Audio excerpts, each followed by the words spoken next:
Hello guys! Hello Aries! Welcome dito sa aking channel, Aries. Alamin natin kung anong messages, vibration, gabay, energy para sa lahat ng Aries. Ito ay titingnan natin kung anong mangyayari para sa mga susunod na taon. Okay? Susunod na araw, taon. Okay, Wings of Light. Wings of Light para sa Aries, number 42, 6, 4, and 2.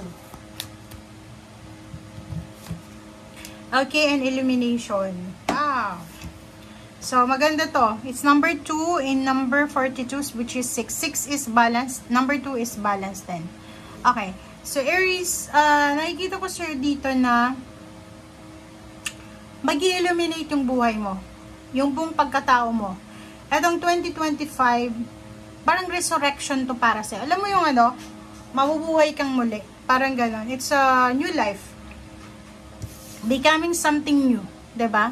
Parang ano to, you are resurrected. You are new being, parang gano'n. So, alam mo yung pakiramdam na binigyan ka ng Panginoon ng second chance. Okay? Sa buhay. Parang gano'n ito, it's your second life, it's your tingnan mo. Nakikita mo ba? Tingnan mo. Wings of Light, becoming something new, 42 balance. So, from imbalances, from stagnation, from restrictions, babangon ka. Parang isang phoenix rising from the ashes. 'Di ba? Parang from rags to riches. Galing sa kahirapan, papunta sa pagyaman. Galing sa ilalim, 'di ba? Naghirap ka, tas bigla kang magtatagumpay. So, nakikita mo to, illumination, and then resurrection. So, new beginning. So, Aries, expect mo na to kasi sinasabi sa'yo dito na talagang magbabago yung takbo ng buhay mo. Sa lahat ng areas to, emotional and financial, parang ikaw yung ikaw yung bida ngayong sa mga susunod na taon. Ikaw yung bibigyan ng emphasis ng ating Panginoon. Okay, so Wings of Light, maganda to, sobrang ganda kasi bibigyan kanya ng pagkakataon na mabago lahat.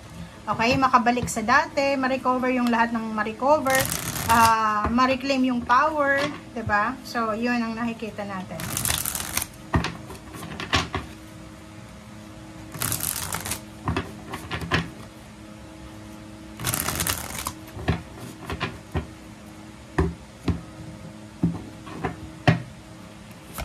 Okay, first card natin is Knight of Cups.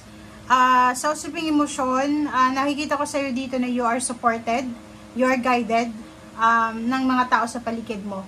So, kung ano man tong sisimulan mo, kung ano man tong second chance na binigay sa'yo ng Panginoon, sinasabi sa'yo dito na be grateful, be thankful, i-treasure mo na to, na blessings na to para sa'yo.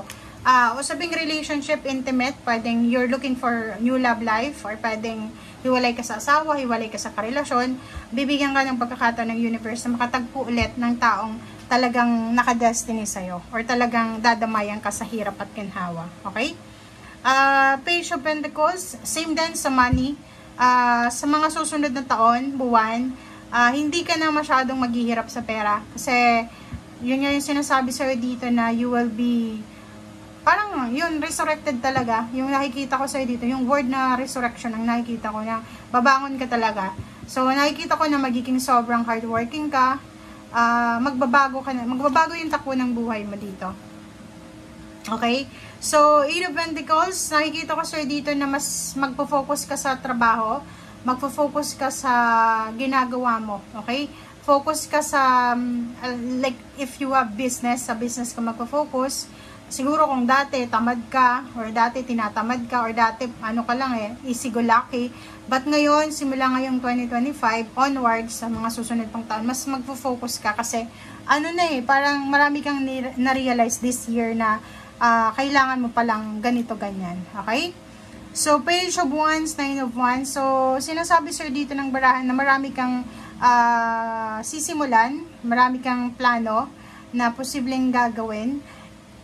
Like, plinano mo siya dito sa taong 2024. So, sisimulan mo siya. Yung execution niya, pwedeng plinano mo siya 2024. Tapos, i-execute mo siya ng 2025 onwards.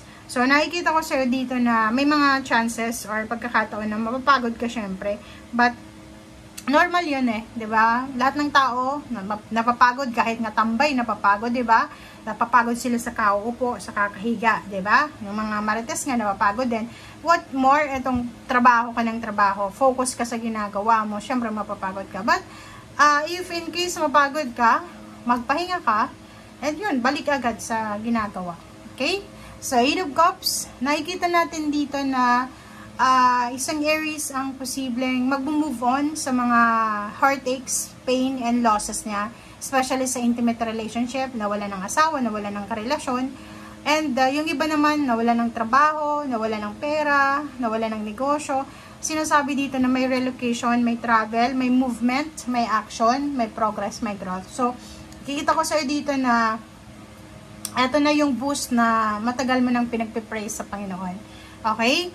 Two of Swords, nakikita ko sir dito na siguro may mga offer ng relationship dito na kailangan mong pag-isipan, which is tama yun na. Lalo yung mga galing sa heartbreak, di ba? Yung mga maraming nangyari sa past nyo.